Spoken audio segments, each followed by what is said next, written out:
Salam alaikum, j'espère que vous allez bien. Bienvenue dans la chaîne éducative pour améliorer mon français. Aujourd'hui, je vais vous présenter une nouvelle leçon d'études de langue pour le niveau collège. Ça sera notre vidéo numéro 66. On va parler des fonctions et des classes grammaticales. Pour les objectifs de la leçon d'aujourd'hui, ils sont les suivants. Établir la différence entre fonctions et classes grammaticales, les types de fonctions grammaticales, les types de classes grammaticales et enfin un exercice d'application plus la correction. بالنسبة للدرس ديال اليوم إن شاء الله كيتعلق بمادة اللغة مستوى إعدادي فيديو رقم 66. سوف نتطرق فيه إلى la fonction grammaticale et la classe grammaticale أو ما يصطلح عليهما بالوظيفة النحوية والطبقة النحوية. الأهداف من خلال درس اليوم أولا التمييز ما بين الوظيفة النحوية والطبقة النحوية، أيضا أنواع الوظائف النحوية وأيضا أنواع الطبقات النحوية، وأخيرا تمرين تطبيقي مع التصحيح.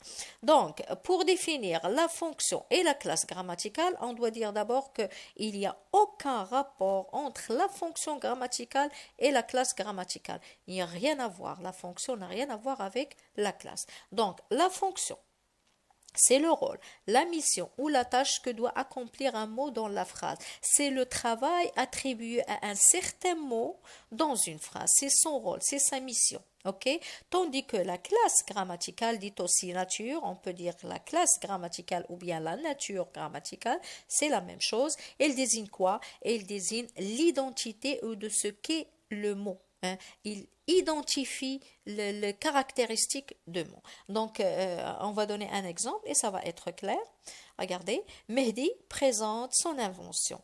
Analysons cette phrase. Donc, qui fait l'action de présenter? C'est Mehdi.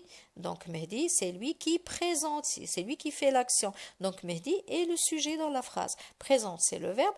Mehdi présente quoi? Son invention. Donc son invention, c'est un complément d'objet direct. Ok?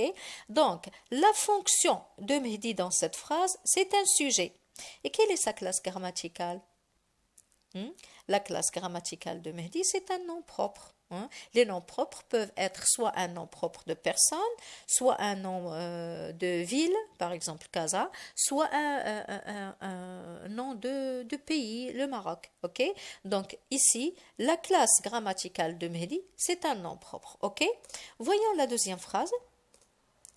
Le directeur encourage Mehdi.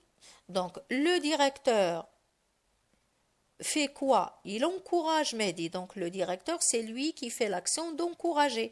Encourage, c'est le verbe. Et Mehdi, c'est lui qui subit l'action d'être encouragé. Donc c'est un complément d'objet direct. Donc regardez, observez bien. Donc dans la première phrase, le même mot, il est ici sujet. Et dans la deuxième phrase, il est COD.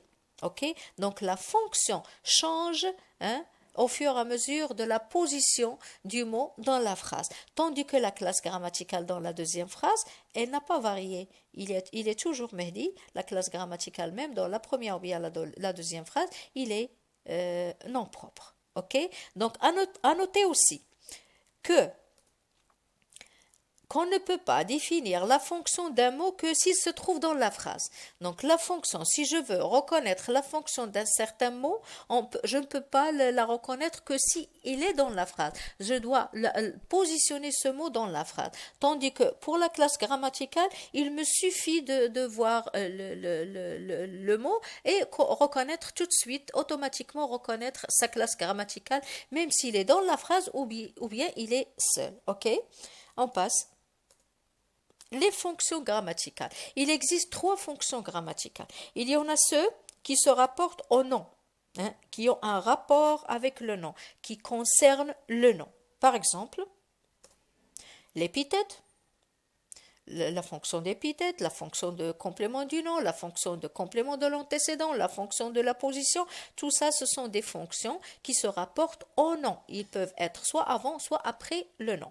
Et il y a ceux qui se rapportent au verbe, comme la fonction de sujet, la fonction de complément d'objet direct, la fonction de complément d'objet indirect, la fonction de complément d'objet second, l'attribut et le complément d'agent. Ok? Et il y a ceux qui se rapportent à la phrase, qui concernent la phrase, hein, c'est les compléments circonstanciels, soit CCT, soit CCM, soit CCB, etc. On récapitule. Donc, pour les fonctions grammaticales, il existe 3 fonctions grammaticales.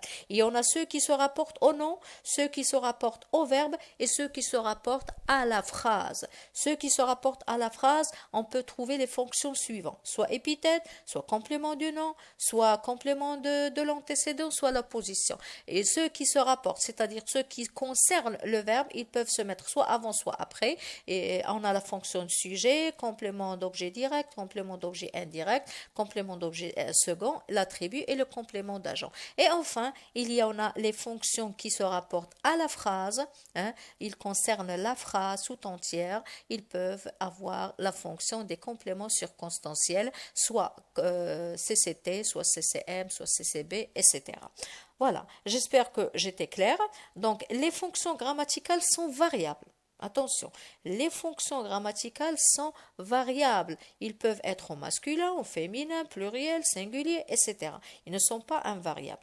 Maintenant, on va voir les classes grammaticales. Il existe 9 principales classes grammaticales. Ok, on va les voir tout de suite. On a les noms. On a la classe grammaticale nom. Par exemple, Ayman, c'est un nom propre. Voiture, c'est un nom commun. Maroc, c'est un nom de pays. Ok? Donc, la classe grammaticale du nom peut être soit un nom propre, soit un nom commun. La deuxième classe, l'adjectif. Il est aussi variable, petit, beau, joyeux, etc. Les adjectifs. Donc aussi, on a les déterminants, soit définis, soit indéfinis, soit déterminants adjectifs possessifs, soit déterminants adjectifs démonstratifs. Aussi, on a les verbes, soit des auxiliaires, soit les verbes premier, deuxième ou bien troisième groupe. On a aussi la classe des pronoms, soit pronoms personnels, soit pronoms relatifs, je, tu, lui, celui-ci, qui remplacent des noms. Aussi, on a les adverbes très vite, gentiment, etc. On a aussi les prépositions à, de, chez, par, sans, etc. On a aussi les conjonctions, soit conjonctions de coordination, mais où est donc ornicar, ou bien des conjonctions de subordination, que, quand, lorsque. Donc, si vous voulez voir la leçon des conjonctions de coordination ou bien subordination, il y a une vidéo dans ma chaîne qui explique ou bien qui présente ces leçons. Aussi, on a les interjections, soit a, o, ouf, cht, n, etc. Donc, il faut dire, donc, on récapitule. Pour les classes grammaticales, il y en a 9. Il y en a ceux qui sont variables. Par exemple, les noms, l'adjectif, déterminant, les verbes et les pronoms. Et il y en a ceux qui sont invariables, par exemple les adverbes. Les adverbes, très, on va l'écrire toujours et à jamais de cette manière. Vite aussi, gentiment aussi. On a les prépositions aussi, ils sont invariables. On a les conjonctions, ils vont s'écrire toujours de la même manière. Et on a les interjections. Ok? Donc, on a dit qu'il y a 9. 5 qui sont variables, les noms, les adjectifs, les déterminants, les verbes et les pronoms. Et il y en a ceux qui sont invariables, les adverbes, les prépositions, les conjonctions et les interjections. Ok? Voilà, j'espère que j'étais claire. On va passer maintenant à l'exercice d'application. Comme d'habitude, vous pouvez arrêter la vidéo, faire l'exercice, après repasser pour corriger. Voilà, je vais lire la consigne. J'indique fonction et classe grammaticale du mot suivant. Donc ici, on a 10 phrases. On doit indiquer pour chaque mot souligner sa fonction et sa classe grammaticale. La première phrase. La famille a déménagé en Europe. Donc, qui a déménagé en Europe? C'est la famille. C'est la famille qui a fait l'action de déménager. Donc, la famille, la fonction de la famille est sujet. Bien, quelle est sa classe grammaticale? Donc, tout simplement, c'est un nom commun. On a ici un déterminant et on a un nom commun. Ok? La deuxième phrase. Marcher fait du bien pour la santé. Qui fait du bien pour la santé? C'est le fait de marcher. Attention, ici, même si on a un verbe ici, sa fonction grammaticale, c'est un sujet. Et sa classe grammaticale, c'est un verbe, bien sûr. OK? Troisième phrase, le professeur a rencontré Rami. Le professeur a rencontré qui? A rencontré Rami. Et donc Rami ici, c'est un complément d'objet direct. C'est la fonction, il prend la fonction du complément d'objet direct. Et quelle est sa classe grammaticale? Tout simplement, c'est un nom propre. OK? La quatrième phrase. La dame parle de son fils.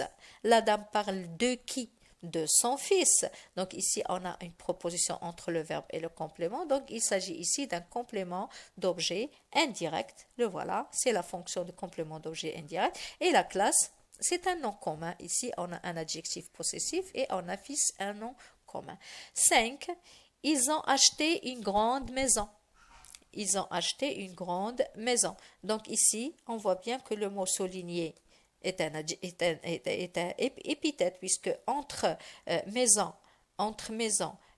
qui est nom commun et entre l'adjectif, il n'y a rien. Donc il s'agit ici d'épithète. Il a la fonction d'épithète. Et grande, c'est un adjectif. Phrase 6. Nous faisons beaucoup d'efforts. Donc ici, qui fait beaucoup d'efforts, c'est nous. C'est la première personne du pluriel. Donc ici, nous, quelle est la fonction de nous? C'est le sujet. Et nous, c'est un pronom personnel. Phrase 7. Elle nous a rendu tous les documents. Attention, le même mot. Regardez, dans la sixième et la septième phrase. Elle nous a rendu tous les documents. Elle a rendu tous les documents à nous. Donc, ici, la fonction de nous, c'est un COI. Hein? Et la classe grammaticale, c'est un pronom personnel. Regardez la phrase 6, le même mot. Ici, il a une fonction, il a la fonction de sujet, et ici, il a la fonction d'un COI. OK? Phrase 8. Je suis pressé de rentrer chez moi. Hein? Je suis pressé de rentrer chez moi. Ici, on a l'auxiliaire être, et on a ici un attribut. Donc ici, un attribut de sujet. Donc pressé, c'est un verbe, c'est un adjectif. Je suis comment? Je suis pressé. Donc ici, on a un attribut de sujet et la classe grammaticale du pressé, c'est un adjectif.